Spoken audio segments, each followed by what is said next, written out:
Hello!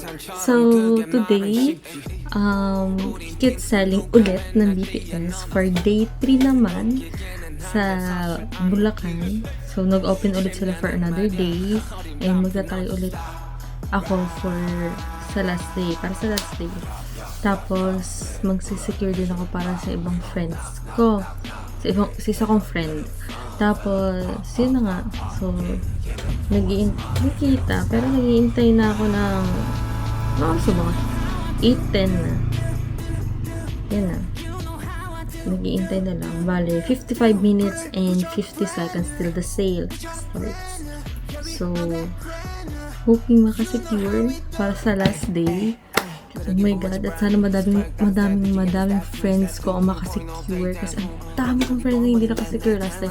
8 AM pa lang. So, pasok ko sa work is nandiyo kay 12. So, sobrang aga pa. Naligo na lang din ako para mamaya alis na. In case na huwag naman sana na mataas yung QM ko. So,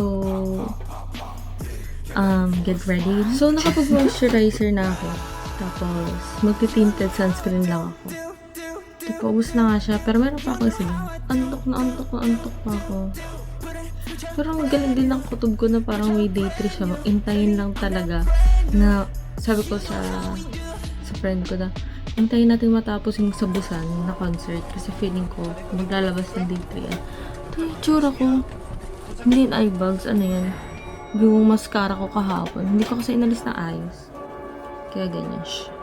Sabi ko nga, pagkatapos ng Busan, hintayin natin matapos ng Busan, feeling ko mag-aanong sila ng day 3. Parang hindi naman pwedeng, andito ang venue natin, tapos hindi tayo, hindi ako nakapag-consider, mamaya na. Yun nga, andito na ang venue natin, imposible namang hindi. So, sana tayo makasecure na army talaga. Kasi dami ko kasi, even my friends, ang daming hindi nakasecure. Kahit isa. Nasarte ko pa rin talaga sa 100,000 kinkuwin nung last time. Nung nakasecure pa ako ng 4 na ticket. So, hindi naman lahat akin 4 yun ah. Alam mo, gusto ko mag-secure ng ticket. Talagang bet ko mag-secure ng ticket. Parang ang namatay. Alam mo yun, ang sarap kasi sa feeling na nakasecure ka. Parang saya. Ako kunin ko lang ngayon. Hindi naman ako really talaga na pero gusto ko, alam mo. Pero kasi meron pa kasi akong The Rose at saka Lizarfin. Inaabangan ko din kasi yun. So, sa The Rose, maghihiatas na kasi sila. So, ito yung concert bago So, need ko talaga manood. Tapos ngayon, samawa sila. Kinakabahan ako na parang hindi ko makakita ng maayos pagkarna nga ganyan. Grabe din puksaan sa ticket selling. Grabe din yung away. Mapa-extra dito sa Blue Up. Lahat na. Talagang gaaway-away sila lahat. Kung na magsabanutan sila online. Sunod ko. Siguro ito. Blush on at saka. Ito parang lutang pa rin ako. Kasi Diyos ko. Kasi hindi malulutang. Ang daming stress. Marte. Gawa-gawa ko lang din yung stress ko. Ako lang din. Hindi ko kita dito kung nalalagay. May carpool na ba kayo? Sa ticket selling sa concert. Nag-open kasi ako ng carpool pero this time hindi ako mag-open. Share ko lang. Kasi mag-stay kami dun sa Bulacan.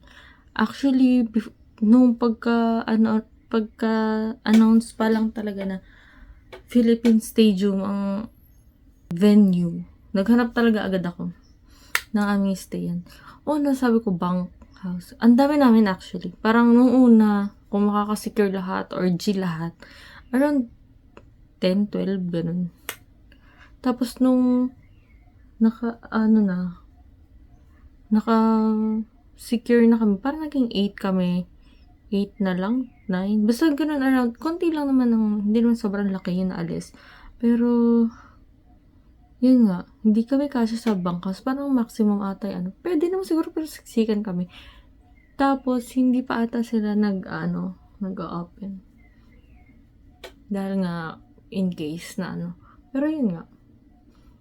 tanong ako sa bunkhouse, pero nakakita ko na malapit. Ang sabi niya, 5 minutes away daw siya sa Philippine Arena. Staycation na yun. So, kinuha ko na rin din. Mura din siya. Nag-down payment na ako ng 500. So, secure na talaga siya. Before ticket selling pa lang na, may, may accommodation. May accommodation na kami.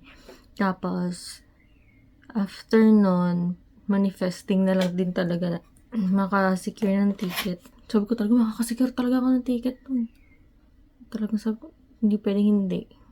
Pinagtirik ko pa ng kandila yun. Parang ilang araw ako talaga dumadaan sa simbahan para magtirik ng kandila. Like, my friends know me, hindi ako hindi ako religious or hindi ako, basta, yun. Tapos sakto, nung nag-blue moon, kung nag-ano kayo ng blue moon, nag-manifestation din ako. Nag-manifest din ako nung blue moon. Uy, 8:20 na. 10 minutes. 10 minutes, then papasok na tayo sa waiting room. Papasok tayo sa waiting room. Kasi itong eyeshadow ko siya, well pigmented eyeshadow. Kahit hindi niya tinatanong. Kamay lang ginagamit ko dito kasi pag brush, ang pangit ng lapat. Hindi ko alam kung bakit. Kung brush ba yun or ako.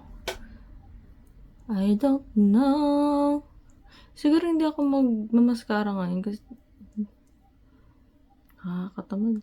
Meron akong lashes, yung sa fall lashes na parang may glue or something. Kasi tinatamad ako magkabit. Naantok talaga ako.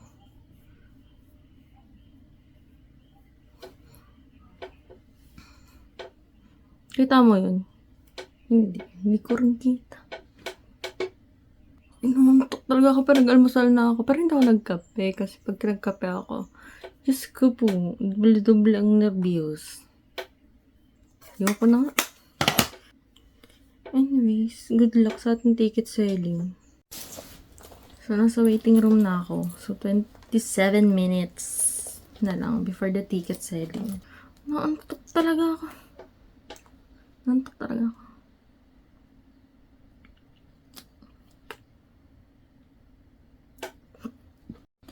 So, ang QN number ko dito sa phone nito is 17,000. Tapos, dito is 39,000. Sa laptop ay 97,000. So, bilisan yung bumili. So, nakasecure na ako ng pang day 3. Dalawa siyang bleachers para sa friend ko. Oh my gosh! Grabe ang tagal ko sa sit tight. So, bago ko siya na-check out, huminga muna ako ng malalim. Tapos, refresh. Tapos, kung ano nakita kong bukas, pinindot ko na. Tapos, ang bilis na nangyari. Pinagbayad niya agad ako. Tapos, yung 39 ko, nakapasok na din kasi siya. So, panay sit tight. So, binaba ko siya, ganyan-ganyan. Tapos, binalik ako sa pila. 286,120 siya ngayon. Ano ba yan, be? Tapos itong isa 36. Ang bagal ng pila ngayon. Baka kasi madami na naman pumipila, wala namang membership. Diyos mio. So, yun na. Mag-aasikaso na ako. Ito papasok na. Tingin ko na ng buhok ko. So, hindi na ako matutulog kasi nag-iintay pa rin ako kasi tinatry ko pa rin mag-secure para sa friends ko. Please, please, please. By Sabrina Carpenter. Bye.